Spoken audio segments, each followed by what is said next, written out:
El genocidio no es un evento puntual, sino un proceso. Construir la identidad del otro, estigmatizar, hostigar, aislar y debilitar a un grupo son etapas de ese proceso que escalan hasta el exterminio. Pero las muertes no son el objetivo final, sino una herramienta para otra cosa: la transformación de la identidad de un pueblo. El genocidio es una práctica social. Deja marcas y se reactualiza en las disputas por la memoria. Analicemos los tejidos de esas lógicas que aún hoy nos atraviesan. Soy Daniel Feierstein, especialista en prácticas sociales genocidas, y esto es Anatomía del Terror, los tejidos del genocidio.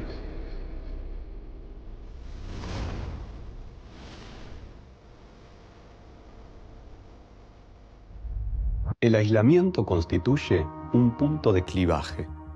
Cuando un grupo logra ser aislado, ya sea geográfica, social o políticamente, el recorrido hacia su aniquilamiento se acelera drásticamente. El pasaje entre el aislamiento y el exterminio está dado por el debilitamiento sistemático de la población, que facilita técnicamente las formas de su destrucción.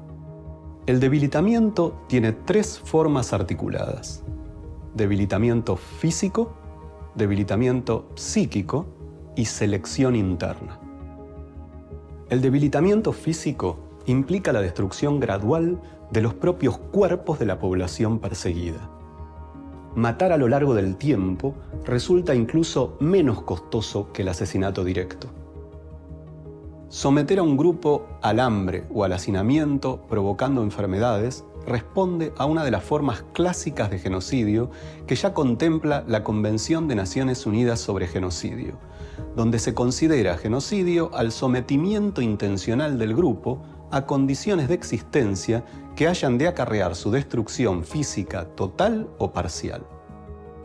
Las sociólogas estadounidenses Helen Fine y Jerry Rosenberg llamaron a estos procedimientos genocidio por desgaste, precisamente porque implican una matanza lenta que procede no de modo directo, sino generando condiciones para la muerte colectiva.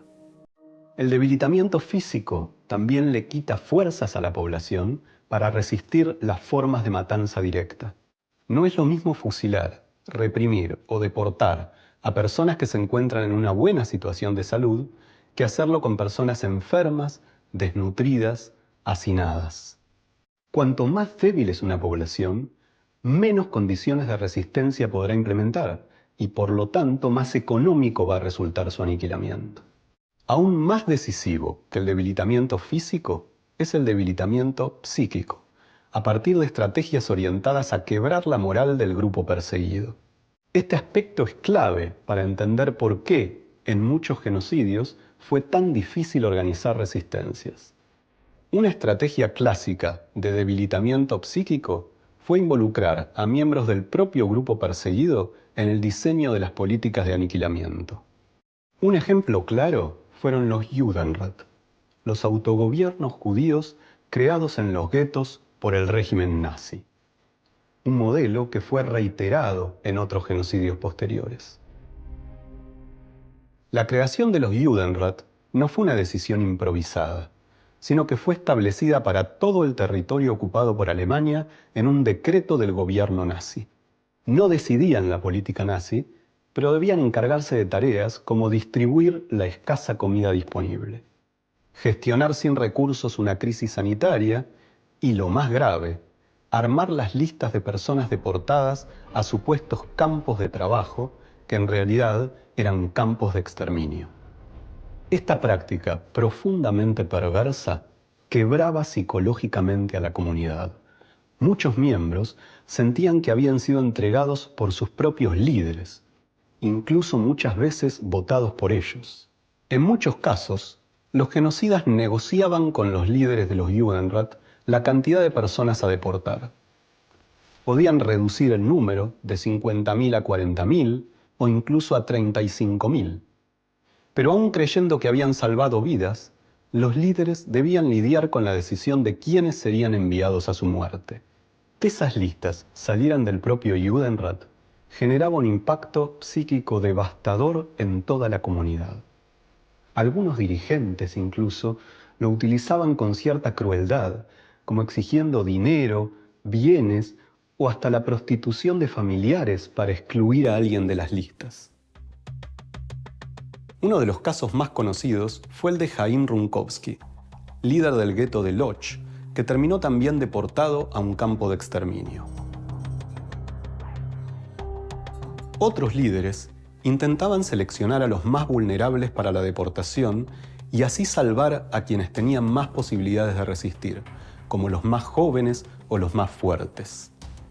Eso hizo Efraín Barash en el gueto de Bialystok, sobre todo cuando comenzaron a llegar noticias del avance del ejército ruso en 1943. Algunos Judenrat se aliaron con la resistencia armada judía. Simulaban colaborar con el nazismo mientras preparaban un levantamiento conjunto. Así ocurrió, por ejemplo, con Eliyahu Moshkin en Minsk, donde casi un tercio de la población logró huir a los bosques cercanos durante la insurrección.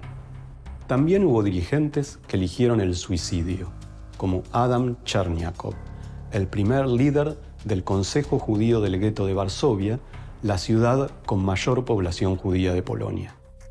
En el caso de la última dictadura argentina, era común que cuando un nuevo secuestrado ingresaba a un campo clandestino de detención, se lo intentaba convencer de que todos los previamente secuestrados habían colaborado y que ahora era su turno de hacerlo. Este tipo de prácticas se repitió en la mayoría de los genocidios y el objetivo era siempre el mismo: quebrar la voluntad de resistir, facilitar la colaboración y hacer más eficiente el asesinato. Una última estrategia de debilitamiento es lo que llamamos selección interna. Se trata de reiniciar el proceso de las etapas del genocidio adentro del propio grupo perseguido para fragmentar el proceso de aniquilamiento. Estigmatizar a un pequeño subgrupo dentro de los ya estigmatizados, hostigarlo, aislarlo, debilitarlo y exterminarlo. El caso más claro fue el de los judíos franceses durante la ocupación nazi. Al principio, se dijo que solo serían deportados los judíos extranjeros. Así, se buscó que los judíos franceses colaboraran con la promesa de ser protegidos por el régimen colaboracionista. Luego, se deportó a los trabajadores y a los más pobres, con la promesa de que los judíos franceses pertenecientes a las clases medias y más acomodadas serían protegidos. Por último, también se llevaron a estos sectores y a los propios líderes del autogobierno judío. Esta selección interna fragmentó a la comunidad, hizo más eficaz el exterminio y debilitó las posibilidades de resistencia. Este mecanismo se repite a lo largo de la historia.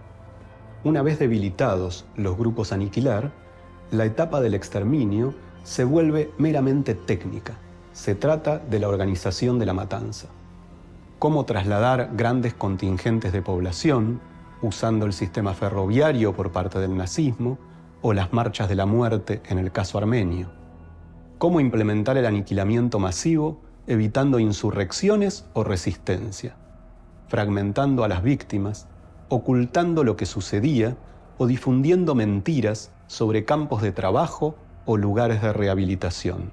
Cómo facilitar la participación de los perpetradores, dividiendo tareas, delegando funciones y obligando incluso a los propios perseguidos a realizar los actos más atroces.